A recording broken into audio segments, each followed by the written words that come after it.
तू विसरू नको लढीवाळा, आईचा लळा जिव्हाळा, उपकार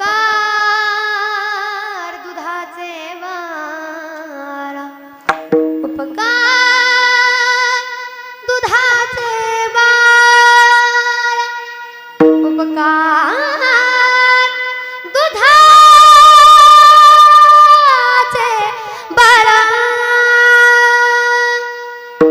सगळं विसरायचं मारे, आईला नाही विसरायचं. आजी तेवढ्या महिला मंडळ आहेत ना, खरं सांगू, तुमची आई माहेरात आहे ना तोपर्यंत तुमचं माहेर आहे, तुमचं प्रेम आहे, सगळं आहे तुमच्यासाठी. पण आईच गेली तर सगळं संपलं म्हणायचं. लोकांना त्या आईची किंमत कळत नाही हो. आज समाजात एवढे वाईट प्रकार पाहायला भेटतात, वाईट वाटतं की कीर्तन केल्यानंतर खरंच समाज सुधारतोय का. ही कीर्तनात हसतमुख बसणारी माणसं घरी गेल्यानंतर उशीमध्ये तोंड घालून